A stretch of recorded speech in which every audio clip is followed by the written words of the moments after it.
삶의 이유 되시며 어둠 속에 내 소망 내 노래 되시네.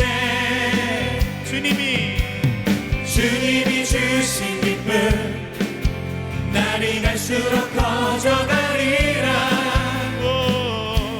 영원히 감사를 드리. 한 번 더 고백할까요? 주님은 나의 사랑, 주님은 나의 사랑 내 삶의 이유 되시며 어둠 속에 내 소망 내 노래 되시네. 주님이 주신 기쁨 날이 갈수록 커져가리라. 영원히 감사를 드리리. 주님 주신 것 다 알 수가 없어요.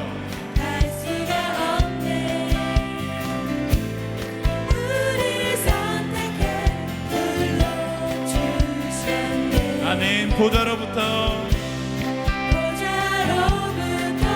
생명과 강건함 다 함께 어느 곳에나 흘러 넘치네. 주님은 나의 사랑 내 삶의 이유 되시며 어둠 속에 내 소망 내 노래 되시네. 주님이 주신 기쁨 날이 갈수록 커져가리라. 영원히 감사를 드리리. 아멘. 힘차게 박수 치면서 우리의 노래 되시고 소망이 되신 주님을 찬양합시다. 할렐루야. 자, 이번에 우리 형제님들이 주의 이름을 영원히 높이며 찬양의 제사 주께 드리리라. 주 계신 곳에 나 살기 원합니다. 나 살기 원하니 주님 닮도록 날 비추소서. 함께 셋, 넷. 주님은 나의 사랑 내 삶의 이유 되시며 어둠 속에 내 소망 내 노래 되시네. 주님이 주신 기쁨 날이 갈수록 커져가리라. 영원히 감사를 드리. 자, 우리 다시 한번 목소리로 주님은 나의 사랑 주님은 나의 사랑 내 삶의 이유 되시며 어둠 속에 내 소망 내 노래 되시네. 주님이 주신 기쁨 날이 갈수록 커져가리라. 영원히 감사를 드리리. 영원히 할렐루야. 영원히 감사를 드리리. 한 번 더 영원히 감사를 드리리. 아멘.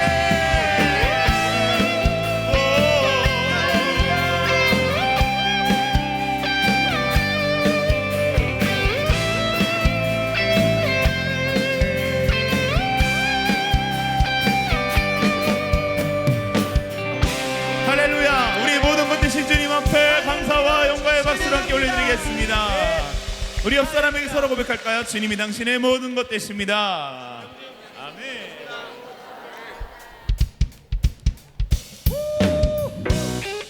자, 힘차게 박수 치면서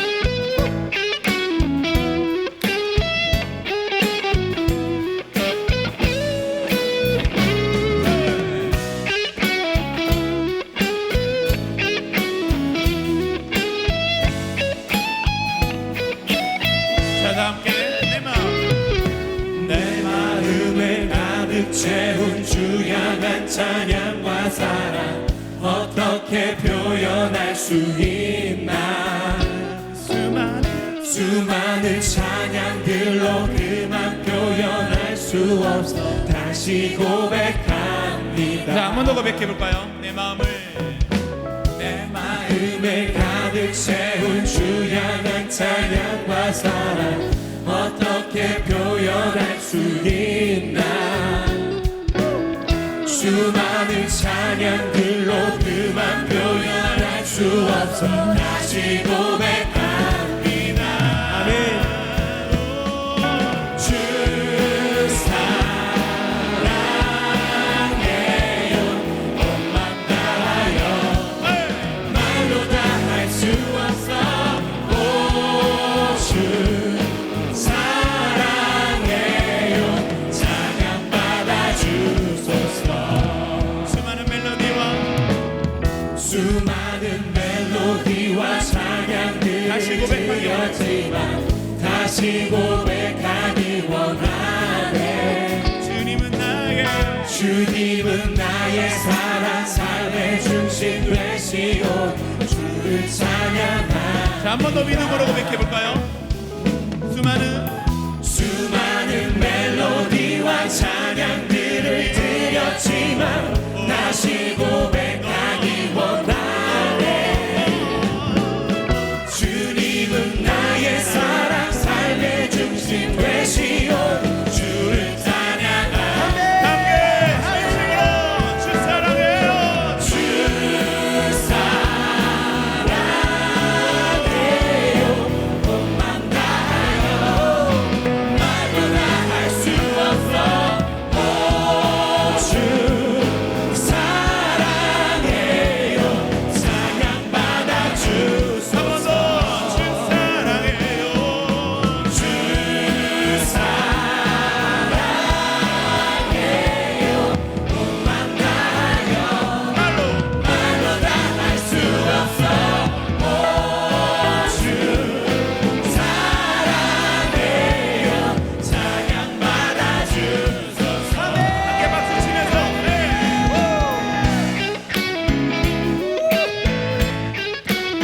자, 힘차요.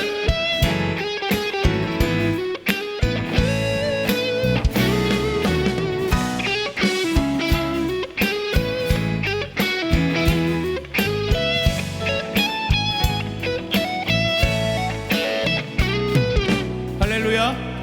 할렐루야. 주님의 사랑은 다른 데 있는 것이 아니죠. 바로 이 안에, 바로 우리 안에 있습니다. 자, 옆 사람 바라보시면서 예수님의 사랑 네 안에 있다. 자, 한번 이렇게 서로 고백해 볼까요? 시작. 아멘. 그 사랑의 기쁨으로 함께 이렇게 고백해 볼까요? 주님 사랑 단시 고백하는 새날 주신 감사해요. 10점 다 함께 하나 둘 셋 넷. 주님 사랑 다시 고백하는 새날 주신 감사해요. 자, 바로 이 날이에요. 한 번 더. 주님 사랑 셋 넷. 주님 사랑 다시 고백하는 새날 주신 감사해요. 마지막으로 더 크게 주님 사랑. 주님 사랑 다시 고백하는 새날 주신 감사해요. 함께 박수 치면서 주 사랑해요. 셋 넷. 주 사랑해요 온맘 다하여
주님 사랑합니다. 네. 자, 옆 사람 바라보시면서 주님이 당신의 사랑이십니다.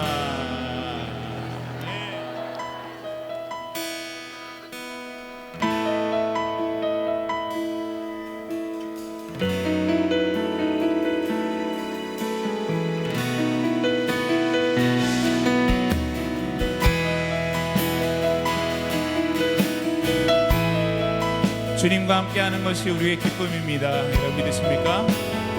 우리 그 믿음으로 함께 나의 사랑하는 자의 목소리 듣기 원하네. 나의 사랑 나의 어여쁜 자야. 바위 틈은 미란 곳에서 원하네. 부드러운 주님의 음성.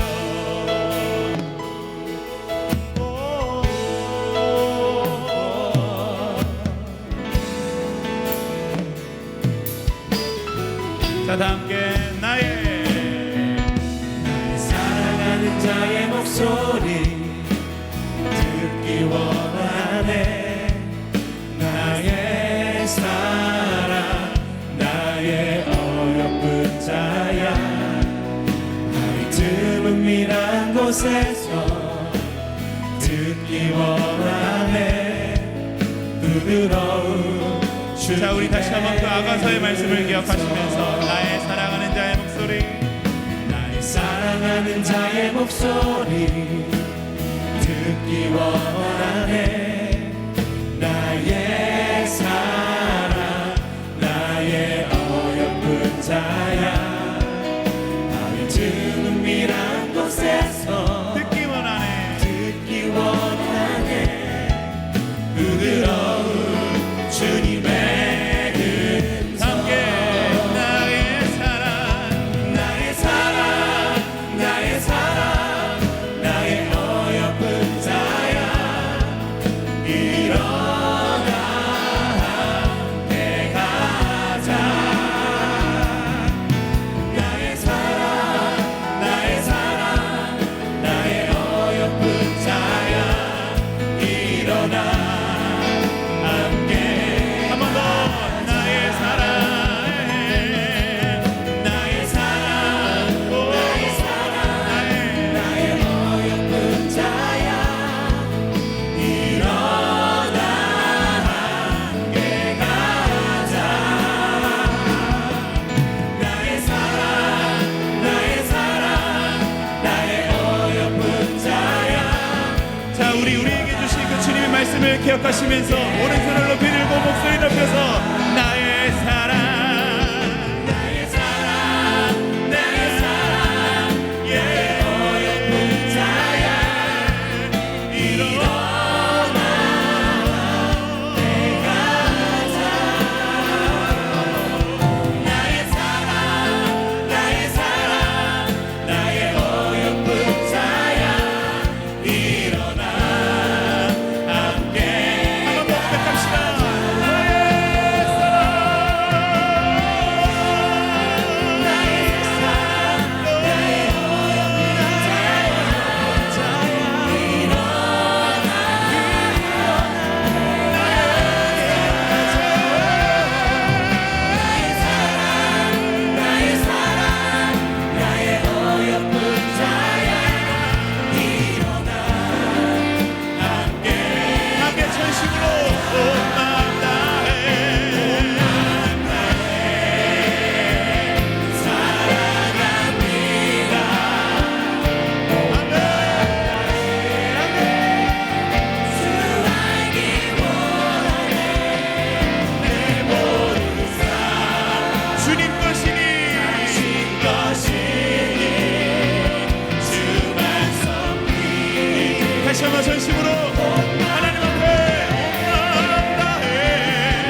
고백하십시오. 사랑합니다. 전심으로 고백하세요. 주 알기 원합니다. 주 알기 원하네. 내 모든 삶 당신 것이니 주만 섬기네.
오늘의 말씀은 사무엘하 7장 28절에서 29절 말씀입니다. 주 여호와여, 오직 주는 하나님이시며 주의 말씀들이 참되신 이이다.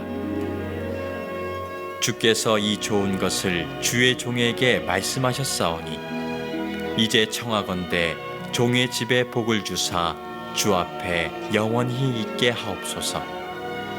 주 여호와께서 말씀하셨사오니 주의 종의 집이 영원히 복을 받게 하옵소서 하니라. 아멘. 2004년 12월 24일 이날은 무슨 날이었을까요? 성탄절을 하루 앞둔 날, 그리고 연말이 다가오니까 많은 가족들이 또는 연인들이 해안가에서 또 휴양지에서 성탄절 또 연말에 휴가를 맞이해서 즐거운 시간들을 즐기는 인파들로 가득했답니다. 그런데 눈 깜짝할 사이에 어디선가 엄청난 파도가 육지를 덮치기 시작했습니다. 그리고 손쓸 겨를 없이 수많은 사람들이 그 파도에 쓸려서 죽거나 실종되는 사건이 있었죠. 그것이 바로 유명한 동남아에 불어닥친 쓰나미였습니다. 정말 손쓸 겨를 없이 수많은 사람들이 이 파도에 쓸려 내려가서 소개해드린 대로 30만 명이 죽거나 실종되는 그런 사건을 만났습니다. 이 비극이 얼마나 컸던지 이 아픔을 당한 사건의 당사자들 뿐만 아니라 그 주변에 있는 많은 이 사건을 바라본 사람들이 그 이후에 똑같은 질문을 동일하게 하는 사람들이 많았습니다. 그런데 그 질문의 내용들이 누구에게 하는 질문이냐, 특히 교회 다니는 사람들에게 많이 질문을 했어요. 어떤 질문을 합니까? 하나님이 살아계시다면 어떻게 이런 끔찍한 일이 일어날 수 있느냐? 우리들에게 뭐라고요? 너희가 믿는 하나님이 정말 존재한다면, 선한 분이라면 어떻게 이렇게 끔찍한 일을 하나님은 보고만 계실 수 있느냐?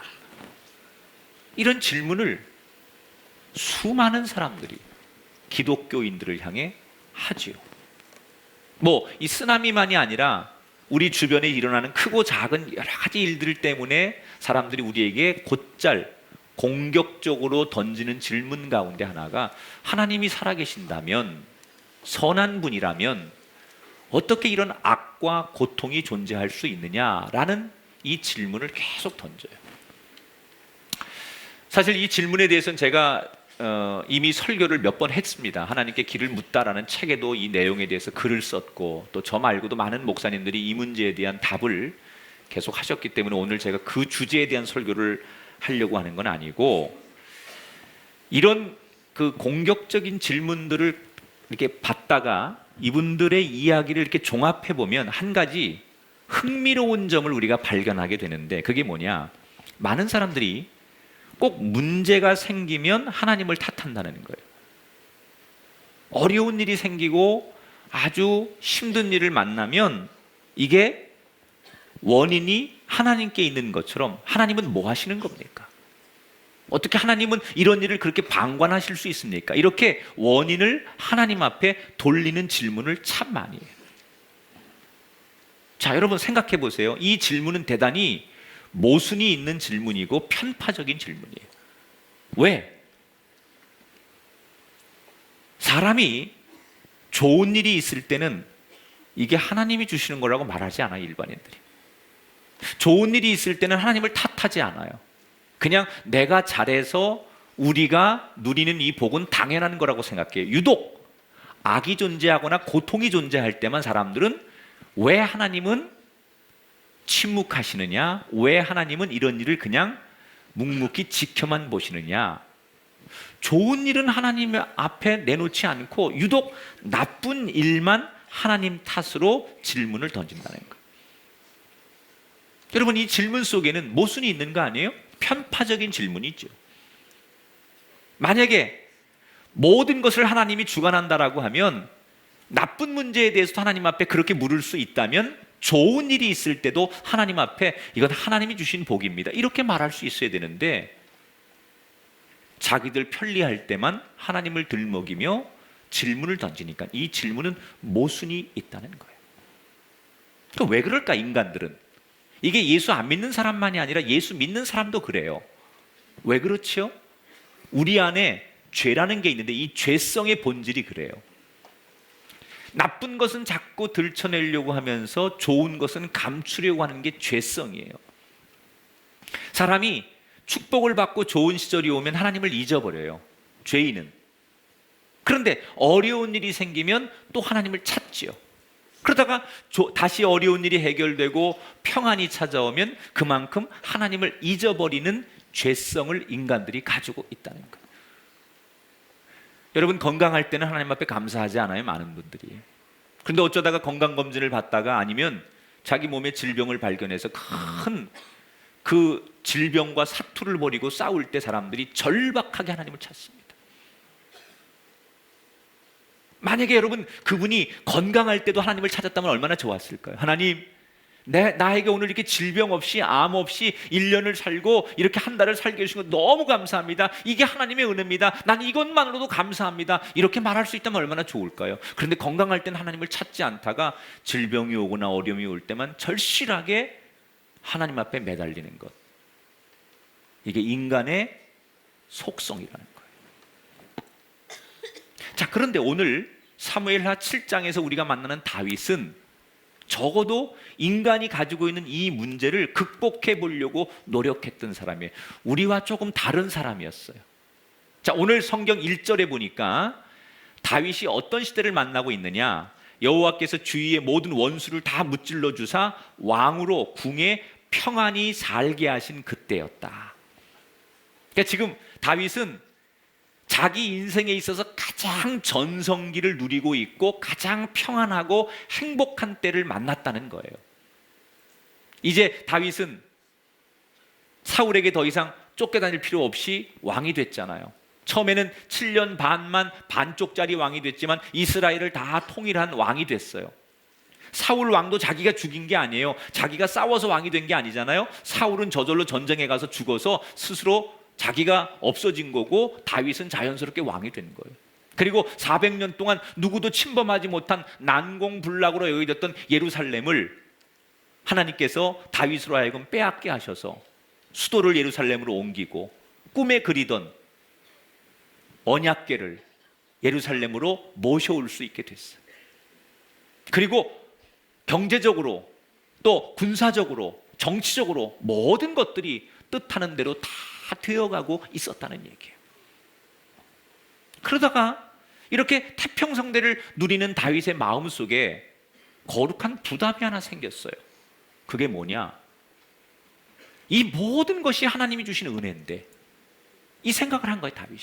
내가 왕이 된 것도, 사울이 죽은 것도, 예루살렘으로 수도가 옮겨진 것도, 법궤가 다시 예루살렘으로 돌아온 것도 다 하나님의 은혜인데 나는 이렇게 하나님 앞에 큰 은혜를 받았는데 하나님께 내가 제대로 감사하지 못하는구나. 그런 신앙적인 죄책감이 다윗에게 있었다는 거예요. 그래서 다윗이 혼자 하나님을 위해서 내가 뭔가 귀한 일을 좀 해야 되겠다라고 결심을 하게 됩니다. 그게 2절에 나와요. 같이 읽어볼까요? 2절을. 나는 백향목 궁에 살거늘 하나님의 궤는 휘장 가운데 있도다. 나는 최고로 만든 좋은 소재로 만든 이 궁궐에 왕이니까 최고 좋은 궁궐을 만들어서 나는 그곳에 살고 있지만 하나님을 모시는 법궤를 모시는 성막, 지금 말하는 성전이죠. 이 성전은 과거와 똑같이 초라한 천막에 하나님의 법궤를 모시고 있으니 적어도 내가 살고 있는 이 궁궐처럼 가장 좋은 집을 져서 하나님의 성막을 내가 봉헌해야 되겠다. 성전을 지어야 되겠다. 그래서 그 결심을 스스로 하고 나단 선지자를 불러요. 그리고 자기의 결심을 얘기해요. 내가 하나님을 위해서 가장 좋은 성전을 지어드리겠습니다. 자, 여러분, 법궤와 성막은 다른 거죠. 이 지금 성막은 하나님의 임재를 나타내는 법궤를 모시는 걸 성막이라고 해요. 이 성막은 언제 시작이 된 거냐? 모세가 이스라엘 백성들을 데리고 애굽에서 나와서 가나안을 향해 40년 동안 광야를 걸어가요. 그때 이스라엘 백성들은 하나님이 우리를 인도해 주신 거는 믿지만 하나님이 조금만 안 보이면 불안한 거예요. 마치 어린아이가 엄마가 눈에서 사라지면 막 불안 증세를 느끼는 것처럼 이스라엘 백성들이 하나님이 혹시 어제까지는 우리를 도와주시고 함께 하셨지만 오늘도 함께 하실까? 지금도 함께 하실까? 늘 이렇게 하나님의 임재를 의심하고 불안해하고 두려워하는 거예요. 그래서 하나님께서 모세와 이스라엘 백성들에게 내가 너희를 떠나지 않는다는 것을, 너희들과 늘 함께 한다는 것을 보여주시기 위해서 법궤를 주신 거예요. 그런데 그 법궤라는 게 여러분 행진을 해야 되니까 막 하루 동안 걸어가서 이제 여기서 오늘 장막을 치고 잠을 자면 그 법궤를 모시는 성전이죠. 그 성전을 만들어야 되는데 건물로 지을 수가 없잖아요. 이동을 해야 되니까. 그러니까 천으로 된 성막을 만들어 가지고 이렇게 탁 여기다 펼쳐놓고 또 다음날 아침이면 접어가지고 또 하루를 이동하고, 그러니까 이동용 성막을 만들었던 거예요. 그때 만들었던 그 성막이 지금 계속 그런 천으로 만든 성막이 다윗의 시대까지 내려왔다는 거예요. 그러니까 비교해 보니까 자기는 너무 좋은 대리석으로 막 금으로 만든 이 궁궐에 사는데 하나님의 성전은 너무 초라하니까 내가 하나님의 성전 짓겠습니다라고 자기가 자원을 했다는 거예요. 그런데 하나님이 다윗이 이 성전 짓는다는 이것을 결국 허락하지 않아요. 이유는 그 마음은 너무 귀한데 다윗은 원치 않게 전쟁을 너무 많이 한 사람이에요. 그래서 사람들을 너무 많이 죽이느라고 그 손에 피를 많이 묻혔어요. 그러니까 하나님께서 성전을 짓는데 그런 손으로는 안 된다. 그러니 네가 하지 말고 네 다음 아들인 솔로몬 왕이 짓게 하마. 그래서 하나님이 결국 다윗 왕의 마음은 받으셨지만 성전 짓는 걸 허락치 않는 거예요. 자, 중요한 건 하나님이 그 마음을 받으셨다는 거예요. 여러분 오늘도 여러분의 마음이 주님께 들려지게 되길 바랍니다. 여러분의 마음을 주님이 받으시는 예배가 되기를 축원합니다. 그 마음이 얼마나 귀한지 하나님께서 그래 내가 네 마음만은 받는다. 그러면서 마음을 받으신 하나님께서 두 가지를 축복하셨어요. 그 마음이 너무 귀하니까 하나님께서 그래 내가 네 마음을 받는 대신에 너를 두 가지 축복하마. 자, 한번 따라 합시다. 성전에 하나님이 계신 것이 아니라 하나님이 계신 곳이 성전입니다. 자, 여러분 이 말이 참 중요한 얘기예요. 이게 교회론입니다. 성전 안에 하나님이 계신 것이 아니라 하나님이 계신 곳을 성전이라고 하는 거예요. 자, 6절 7절에 보면 하나님이 이렇게 응답하십니다. 내가 오늘까지 집에 살지 아니하고 장막과 성막 안에서 다녔나니 내가 말하기를 너희가 어찌하여 나를 위하여 백향목 집을 건축하지 아니하였느냐고 말하였느냐. 다윗아, 내가 너한테 나를 위해서 뭐 집을 크게 지어달라고 말한 적이 있느냐? 하나님이 그렇게 말씀하시는 거예요. 왜 이 말씀을 하나님이 하시는 거냐? 자, 하나님은 건물이나 장소에 구애받고 제한받는 분이 아니라는 얘기예요. 우리가 많은 현대의 그리스도인들이 착각하는 것 중에 하나, 하나님은 성전 안에 계신다라고 생각을 합니다. 이건 틀린 생각이에요. 하나님이 성전 안에 계신 게 아니라 하나님이 계신 곳이 성전이에요. 그러니까 우리는 성전에 와야만 하나님을 만날 수 있다고 생각해서 오면 그건 잘못된 신앙이라는 거예요. 건물 안에 하나님이 계신 곳이 아닙니다. 하나님이 계시니까 거기를 성전이라고 부르는 거예요. 만약에 우리가 이렇게 좋은 현대식 건물을 지어서 이렇게 많은 사람하고 예배를 드리지만 이곳이 성전이 되려면 뭐가 돼야 돼요? 오늘 하나님이 우리와 함께 하셔야만 이 예배당이 성전이 되는 거예요. 만약에 하나님이 함께 하지 않는다면 이건 빌딩이에요. 그냥 건물이에요. 콘크리트 빌딩이죠. 하나님이 함께 하시는 곳을 성전이라고 하는 거지. 그래서 우리가 그냥 교회를 뭐라고 해요? 예배 초소, 예배당이라고 부르는 거예요. 이건 예배당이에요. 그런데 우리가 와서 예배를 드리면서 하나님의 임재를 경험해요. 하나님과 소통하고 하나님의 은혜를 경험해요. 하나님이 여기 계시구나, 나를 만나주시는구나, 말씀을 통하여, 기도를 통하여, 찬양을 통하여, 오늘 이 예배를 통하여 나를 만나주시는 것을 경험했다면 우리는 성전에서 예배를 드리는 거예요. 여러분이 앉아 있는 자리가 성전이 되기를 주의 이름으로 축원합니다. 그래서 교회의 본질은 건물에 있는 게 아니라 성도에게 있다는 거예요. 마태복음 18장 20절에 보면 두세 사람이 내 이름으로 모인 곳에는 나도 그들 중에 있느니라 그랬어요. 그러니까 하나님이 내가 건물 속에 있겠다, 예배 처소에 있겠다 이렇게 말씀하지 않고요, 하나님의 이름으로 모인 곳에는 내가 함께 하겠다. 그러니까 여러분이 성전이에요. 여러분이 하나님의 이름으로 모이면 그곳에는 하나님이 함께 하신다는 거예요. 날마다 여러분이 가는 곳에 성전의 역사가 일어나게 되기를 주의 이름으로 축원합니다.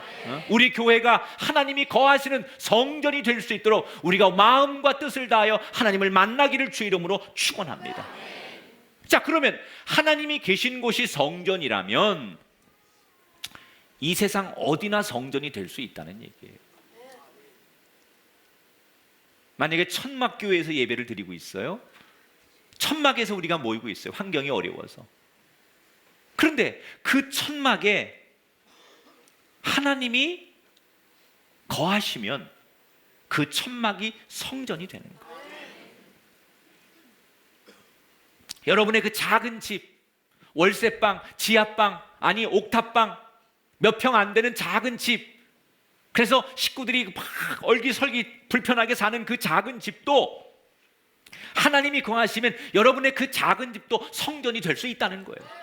여러분 그렇게 가기 싫어하는 여러분의 일터와 그 직장과 여러분의 비즈니스 현장도 여러분 하나님이 거하시면 그 일터가 그 직장이 성전이 될 수 있고, 우리 자녀들이 공부하러 가는 학교에 하나님이 거하시면, 하나님이 함께 하시면 그 학교도 성전이 될 수 있다는 얘기예요. 그래서 우리는 이렇게 기도해야 돼요. 하나님, 내가 거하는 내 집이 성전이 되게 하시고, 내가 일하는 곳이 성전이 되게 하시고, 내가 공부하는 그 자리가 성전이 되기를 원합니다. 하나님이 이 예배당 안에만 존재하는, 예배당 밖에는 없는 하나님이 아니라 예배당 안에만 있는 하나님이라고 생각하는 분들이, 그래서 하나님을 만나려면 우리가 예배당으로 가야만 된다고 생각해요.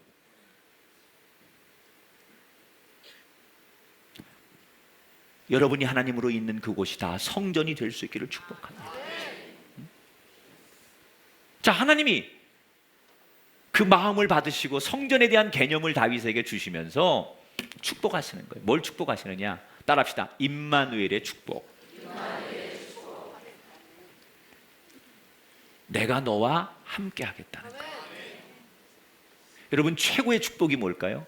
가장 강한 분이 나와 함께 하는 거예요. 여러분, 그 복만큼 위대한 복은 없어요. 여러분이 물질의 복을 받고 건강의 복을 받고 자녀의 번영의 복을 받는 거, 그거 이전에 가장 큰 복이 뭐냐? 하나님이 나와 함께하는 복.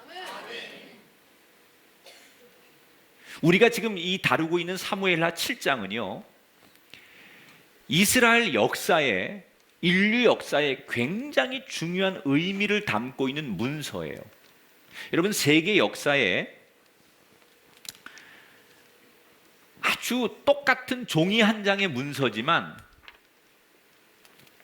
다른 문서와 다르게, 이 문서는 똑같은 종이 한 장이지만 무게감이 다른 문서가 있어요.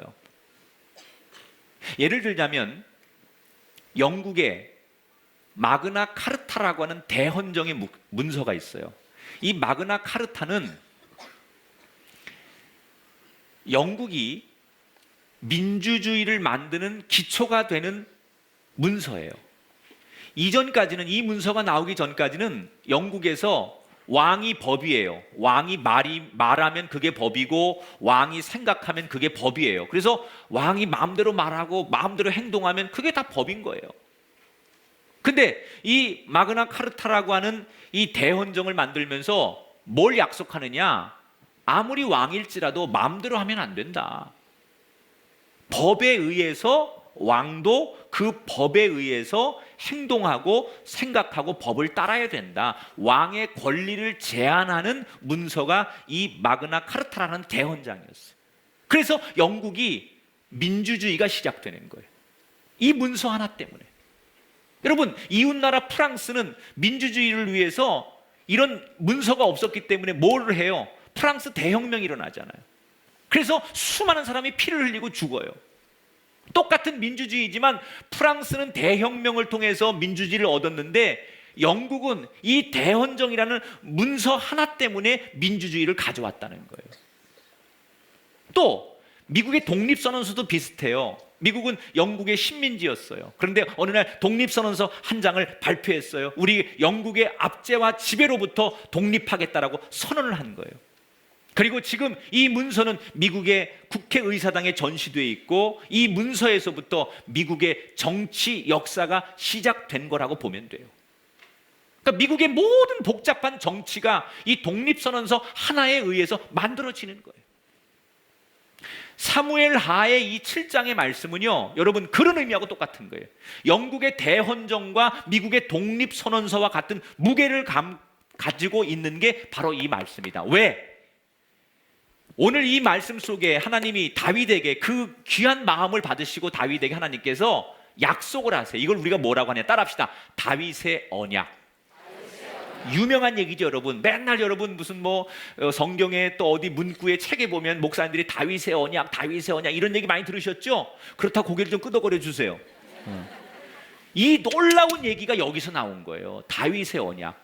하나님께서 다윗에게 약속을 하셨다는 거예요. 무슨 약속을 합니까? 이제 이스라엘의 중심은 너의 집을 통하여 이 모든 이스라엘 역사의 중심이 네가 되는 것이다.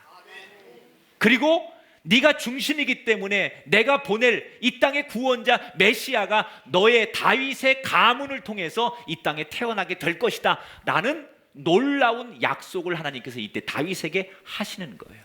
그래서 여러분 결국 신약 성경에 예수님께서 이 다윗의 가문을 통해서 오심으로 예수님의 약속이 성취되는 거예요. 사랑하는 여러분, 다윗은 엄청난 복을 받는 첫사람이 된 거예요. 여러분 세상에 많은 왕조가 있었고 많은 왕이 있었지만 하나님이 약속한 첫 번째 왕, 하나님이 사용하는 첫 번째 왕이 된 거예요. 인류 역사의 구원을 이루는데 다윗이라는 사람의 이름을 통하여 하나님이 인류를 구원하는 첫 번째 왕이 된 거예요. 사람이요, 뭐든지 첫 번째는 다 기억을 하는데 두 번째는 잘 기억 못합니다. 예를 들어서 비행기를 누가 최초로 만들었죠? 그 사람이라 그러지 말아요. 비행기를 누가 최초로 만들었어요? 라이트 형제가 최초로 만들었어요. 자, 그런데 여러분 첫 번째 만든 라이트 형제 말고 두 번째로 만든 사람이 있습니다. 누구예요? 이거 알아맞히시면 여러분 장학 퀴즈 나가셔도 돼요. 인류 최초로 두 번째로 만든 사람이 있어요. 누군지 모르시죠? 저도 몰라요. 내가 어느 책에서 보니까 브라질 사람인데 프랑스계의 브라질 사람인데 이름은 제가 못 외워요. 자, 미국의 초대 대통령이 누구예요? 조지 워싱턴이에요. 그러면 두 번째 대통령은 누구예요? 이게 다 배운 건데 배워도 잘 기억이 안 나죠. 왜? 알 필요 없죠. 첫 번째는 기억해도 두 번째 잘 기억 안 해요. 존 애담스라고 하는 대통령이에요. 여러분 사람이 제일 먼저 첫 번째 건 다 기억하지만 두 번째는 잘 기억하지 않아요. 인류 최초로 대서양을 비행기로 횡단한 사람이 있어요. 찰스 린드버그라고 하는 사람인데 이 사람 워낙 유명한 탐험가이기 때문에 이쪽 세계에서는 사람들이 기억을 합니다. 린드버그를. 그런데 이 사람 말고 찰스 린드버그 말고도 대서양을 두 번째, 세 번째 계속 횡단한 사람들이 그 뒤에 나왔는데 그 뒤에는 누군지 몰라요. 에베레스트 산을 제일 먼저 정복한 사람은 기억해도 그 다음에 정복한 사람은 잘 기억하지 않는 거예요. 첫 번째라는 게 그만큼 중요한 거예요. 첫 번째라는 게 그만큼 가치 있는 거예요. 오늘 성경에서도 첫 번째 사람이 중요한 거예요. 여러분 아브라함이 믿음의 조상이에요. 왜? 말씀을 따라서 갔기 때문에 그는 인류 최초의 믿음의 조상이 되는 거예요. 오늘 다윗은 뭐가 첫 번째 사람이 됩니까? 하나님께서 언약하시는, 약속하시는 첫 번째 사람이 되는 거예요. 그리고 하나님이 들어쓰시는 그 첫 번째 사람을 통해서 들어쓰시는 놀라운 사람이 다윗이 되는 거예요. 그래서 여러분 성경에는 수 없는 이름이 나오지만 성경에 대략 한 3만 명 이상의 이름이 나옵니다. 지명이, 이름이. 그런데 그 중에 우리는 성경에서 예수님을 이야기할 때 항상 뭐라고 해요? 다윗의 가문이라고 얘기해요. 3만 명이 넘는 성경의 이름 가운데 유독 다윗의 가문을 통하여 예수님이 나오셨어요. 하나님께서 다윗에게만 새로운 언약을 하셨어요. 여러분 생각해 보세요. 다윗의 아버지가 이새예요. 그러면 아버지 이름을 따가지고 이새의 가문이라고 할 수 있는 거 아닙니까? 그 형들의 이름을 따서 그 형들의 가문이라고 말할 수 있는 거 아니에요? 이전에도 더 훌륭한 사람이 많았습니다. 이 이후에도 훌륭한 왕들이 많았습니다. 그런데 하나님은 다 이전과 이후 다 소용없고 다윗의 가문, 다윗의 언약이라고 말씀하셨어요. 여러분 이게 얼마나 중요한 건지 몰라요. 이 말씀을 듣는 우리 가운데는 이런 거룩한 욕심이 생겨야 돼요. 나도 우리 가정과 가문의 첫사람이길 원합니다. 적어도 여러분의 가정에, 아니 여러분의 가문에 다윗처럼 하나님이 들어쓰시는, 하나님이 약속하는 첫사람이 여러분이 되기를 주의 이름으로 축원합니다. 이건 굉장히 의미 있는 거예요. 우리 교회 나오시는 우리 아버지 어머니들이 그냥 어디 가서 종교가 뭡니까? 이렇게 물었을 때 그 란에다가 기독교라고 쓰는 정도로 내가 예수 믿는 걸로 만족하시면 안 되는 이유가 이거예요. 여러분이 첫사람이 되셔야 여러분이 여러분 가정의 믿음의 아버지로 첫사람이 되고, 그래서 하나님이 그래 내가 내 믿음을 이제 인정할 수 있단다. 우리 어머니들의 기도, 눈물의 기도, 그 헌신을 하나님께서 보시고 그래 내가 네 기도를, 네 헌신을 안단다. 그래서 하나님께서 여러분을 1세대로 인정하시고 새 언약을 주셔야만 여러분을 통해서 여러분의 자식이 복을 받고 그 자손들이 복을 받고 그 가문이 복을 받는다는 얘기예요. 여러분이 그 1세대가 안 되면 다윗의 아버지 이새가 그걸 못했기 때문에 다윗이 1세대가 되는 거예요. 근데 다윗이 했기 때문에 솔로몬이 복을 받는 것처럼 여러분이 그 1세대의 복된 사람이 되고 하나님이 찾으시는 그 첫 번째 사람이 되실 때 여러분의 후손이 여러분 때문에 복을 받는 거예요. 여러분 위에도 조상들이 많이 있었을 거예요. 여러분 밑에도 후손들이 많이 생길 거예요. 그러나 언젠가 여러분 가문을 평가할 때 우리 집의 축복은 그때 그 장로님이셨던 할아버지, 그 아버지 때로부터 우리 가정의 축복이 시작됐노라고 여러분이 그 믿음의 1세대가 되시기를 축원합니다. 그래서 믿음 생활 잘 하셔야 돼요. 그냥 교회 나오는 걸로 만족하지 말고요. 여러분을 위해서도 믿음 생활 잘해야 되지만 여러분의 자식들과 후손들을 위해서라도 그래 내가 어떻게든지 첫사람이 되어버리라. 말씀을 따라서 집을 떠났던 첫사람 아브라함은 믿음의 조상이 됐어. 말씀을 따라서 이집트에 들어간 해방의 사람 첫사람 모세는 이스라엘의 구원자가 됐어. 말씀을 따라서 순종하고 인내한 다윗은 새 언약의 사람이 되었어. 여러분 이 첫사람이 되셔야 돼요. 다윗은 그래서 위대한 거예요. 다윗이 왕이 됐기 때문에 위대하고 시편을 기록했기 때문에 위대한 게 아니라 다윗의 위대함은 어떤 왕과 어떤 선지자와 어떤 성경의 위대한 사람보다 다윗이 값진 것은 다윗은 바로 첫사람이었기 때문에. 여러분 가정에 혹시 이미 누군가 예수를 다 믿고 그 신앙을 물려받았을지라도 여러분이 첫사람 되기를 사모하시기를 바랍니다. 저는 이 말씀이 우리 그리스도인들에게, 교회 다니는 분들에게 좋은 지침이 될 거라고 생각해요. 신앙생활은 하나님을 찾을 때는 어려울 때만 찾는 게 아니에요. 오히려 평안할 때, 내가 감사할 때 더더욱 하나님을 찾는 게 진짜 신앙이라는 거예요. 이 다윗은 평안할 때 내가 하나님 앞에 더 감사해야지, 하나님을 위해 뭘 할까, 이렇게 생각하면서 성전 짓기를 자기가 자청했다는 거예요. 나단 선지자가 시킨 것도 아니에요. 충고한 것도 아니에요. 자기가 자원하여 성전 짓기를 원했어요. 하나님이 그 자원하는 마음을 받아주신 거예요. 억지로 누가 시켜서 하는 그런 헌신이 아니라 자기가 자발적인 헌신을 하나님 앞에 하고 싶었기 때문에 하나님께서 그 마음을 너무 귀하게 받으시고 두 가지 축복을 하신 거예요. 따라합시다. 임마누엘의 축복, 언약의 축복. 구원자가 너의 집에서 나올 것이다. 할렐루야. 여러분에게 이 축복이 임하길 바랍니다. 너의 가문을 통하여 이 민족의 별이 나오게 될지어다. 너의 가문을 통하여 가장 훌륭한 주의 종이 나오게 되고, 너의 가문을 통하여 이 인류 역사의 공헌자가 나오게 될 것이고, 여러분 이 축복을 여러분이 받고 이 축복을 시작하는 첫사람이 되기를 주의 이름으로 축원합니다.